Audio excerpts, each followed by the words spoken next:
All right, we are on the home straight now. This is the last part of our box, and it is the part that includes the living hinges. We've got 4 of those to do, um, and we're going to look at. I've done part of that already tonight, so I'm going to sort of show you how to do one of those, and we'll go from there. Okay, so we're going to start off with the shape that you're going to draw by zoom out and in a bit. Ignore all the details that are going on in there, but essentially what you've got is I'll get rid of the scissors and drag that dimension out. Essentially, you've got a big rectangle, and that big rectangle is going 280.56 on the long and 33.08 high. So first step you're going to do is to choose your XY plane like we have in every other video. On there, then choose your rectangle tool, draw a rectangle, and then dimension it with those following dimensions: 33.08 high, 280.56 long. Now, once you've drawn that rectangle, you can sort of put those dimensions aside for a little while. And what we're going to do is I'll zoom in on this end piece here for you, make it nice and clear, and we bring that into frame a little bit better. And we've got a fair bit that's going on. So what's going on is we've got these 2 cutouts here, which is going to be the reverse of that at the other end of the rectangle, which will enable those to clip in. And then we've got the first part of the hinge here, which is where all these lines are, is going to, that's where we're going to have cuts with the laser cutter. The dashed line here is what's called a center line, and I've used that to mirror some of my geometry. So let's see if we can explain what's going on. All right, ignore the hinge part for the middle for the moment. Let's just look at what's going on up the end. So we're going to come basically draw this shape. So come in, up, and then down to the angles and in again, and then repeat that pattern down here. And then put the dimensions in as what we've got there on the screen. So 5.68 between the dot there to the horizontal line. We're going 12.72 between that horizontal line to that one there, and then 5.68 again from the horizontal line there to the bottom of our shape. Segments that are here are all 3 millimeters, so put those in. And then the distance, so the length of this line is not 3 millimeters, but from the point there to the point there is 3 millimeters in the vertical. So dimension these ones, and then I've added you can see that I've added an equals constraint there. So do your equals constraints to make sure that each one of those lines there is of the same length. Now this dotted line here, all that is a construction line. So to select a construction line, you go to the line tool and you select the construction line over here. And there is a shortcut for that. I think it's, I'm guessing it's X, yeah. So if you press X on your keyboard, you can see that the construction line is toggling on and off. If I toggle it on and to draw a line, you can see that the line is dashed like that. And if I toggle it off and draw a line, it will be a solid line. So construction lines you can use for sketching and constructing your sketch, but they won't be part of the model, or just to be sure, you can always delete them out afterwards. Okay, so what we're going to do is we're going to put a construction line in there, and then from that construction line, I've been able to use my dimension tool, and I select this line here, the angle, and a construction line, and work out the angle, and the angle is 26.6 degrees. So that angle is reflected on all the other ones. So when you do that angle, it will be reflected right across in each of these, as well as the length of this line here, which is 7.50. So essentially you work through, construct all these things here, and do these 2 parts of it first. Okay, potentially you could put a center line here like I've got, and you could do one shape here and then mirror that shape to do the second one. But in my case, I just drew both of them and just toggle them in there. Okay, so once you've done that part of the process, I've sort of moved your work over a little bit, and we get to this part here, which is like the tricky looking part. Now, what I've got going here is we have a line that is the first two of our sketch lines. So there's one sketch line there, and this, because my shape is a closed loop, it keeps toggling on and off like that. I'm just going to delete a small line out of here, so I'm going to pick that little line there, and I'm just going to delete that, and see that will stop it because it's now not a closed loop anymore. It won't toggle on and off, so it'll be easier just to show you so you won't get confused. Okay, so we've got one line there, and then we've got a line there and a line there. So that's our pattern repeating. And these first set of lines, which is this one, is a distance of 23.71 from the front. So we can go from the origin. So point there to point there is 23.71. Now, when I drew that line in, I actually drew that the whole way through.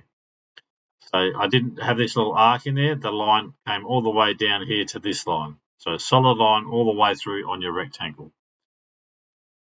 So it would look a little bit like, let's just do a quick thing. It's just going to be a straight line from woe, making sure that it is perpendicular like that. Okay, so you just want a straight line like that. And the next part of this is we have the ones that are next to that, and you've got a long one that's next to that. So let's draw that in. And this obviously don't do these two lines. This is just me showing you what's going on. So where's the second line there? Now this is, I've got a dimension there, and I've got a formula for that dimension. So I've used D2 minus D22 divided by 2, which is basically, if I enter that, it is the total width. So let's go try and dimension this for you. So let's show you how this works. So we're going to go bracket, and then I want the total width, which is this one up here, the 33.08. So that's my D2 minus the length of the line, which needs to be, sorry, that's not what I want. Escape out of that. We want this number here to be 27.08. 27.08.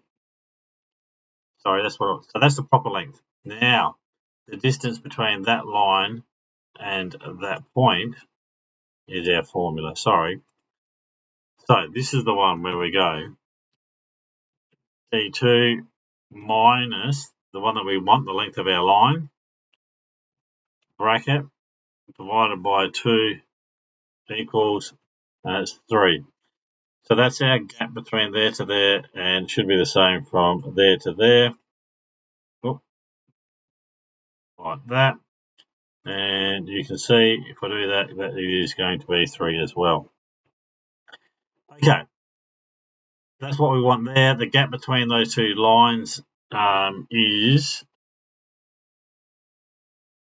0.15.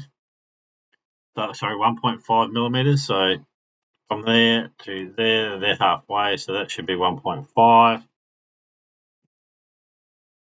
like that. Now we're going to cut this section here. So what we're going to do is we can put a couple of points in there. So let's do that. We want to split this, trim, extend, break. I wonder if we can do a break. Okay, let's see if we can break this line there. Is that going to work? Let's have a look. No, it's solid line. Let's try doing it a different way. Let's go, put a point there, and let's grab our scissors, and we want to trim out. No, that's not going to work either. Oh. Okay, let's go from there to there. from there to there. Now, those two lines, we don't know the length of them, but we do know that there is a 6.5 mil gap between that one and that one. So if we go 6.5, enter, and then we do also know that they need to be equal in length, so we can make that line equal for this line.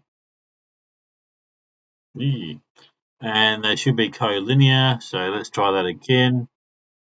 That and that, is it going to work? It is, but now they've moved, so we're going to just grab them and bring them back again. And we'll make the spacing of those, because it's shifted, so we're going to go that to that was 1.5. Okay, so what we've got there is basically the vertical line, so those two there, and then the long one, and we're going to sort of repeat that pattern in a minute. Before we do that, we do have, we'll zoom in. At the end of each of these things, it's not one singular arc that goes across. It's actually an arc, then a flat, then an arc, and that pattern repeats. So what we're going to try and do when we copy this is we're going to see how this goes, but we're going to do this arc here and this arc here. These arcs have a radius of 1.05. So what you're going to do is see if this works. Go back in. We're going to go create an arc, 3-point arc, and we want to go between this line to this line, and we've got a tangent on 1. That's cool. We want to then do a radius. So let's put our radius up there. Make our radius 1.05. I'll actually do a. What am I doing? Try that again. 1.05. That's a bit better, but it's moved out the road. Where's my line disappear to? Let's go get out of that. Let's try putting that tangent in between this line and this line first. Okay, now let's change this. So get out of that, change that to 1.05. There we go. Okay, so you're going to have one of those like that. And then we're going to, you can mirror that. So once you've got one arc there, you can go create, mirror, and just tick that mirror line off. Select the arc, which is your object. So object is the arc. The mirror line becomes this line here, and it will put the extra one in and go OK. And you've got something like that. So do the same down the bottom. And then what we're going to do once you've done all that is, so you've got that line there done, the one down the bottom done, you're going to go to create, rectangular pattern. Objects, we want to select 1, 2, 3, and then your two arcs up the top here, 3, 4, 5. And then you'll have 2 more down the bottom of the line as well. You're then going to go to make sure your arrow is pointing this way if you can. We want to change that from to spacing if it's not already, and then change this distance here to 3. And you can see that it's starting to pattern this out for us, and we need 8 of those. 5, 6, 7, 8. So you should get 1, 2, 3, 4, 5, 6, 7, 8. I think we need one more. Is that right?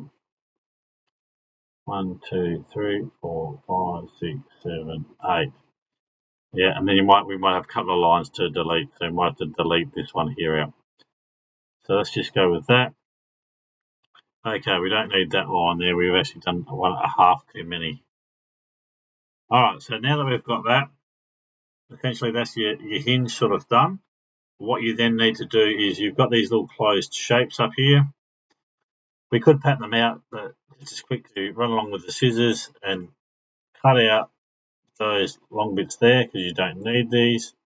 So get rid of them like that.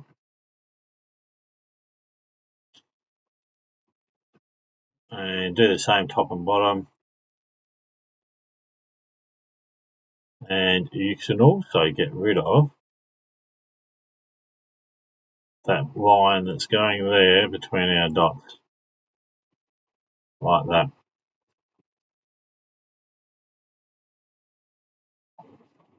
Okay, so that's going to be your, whoops, what missed one there.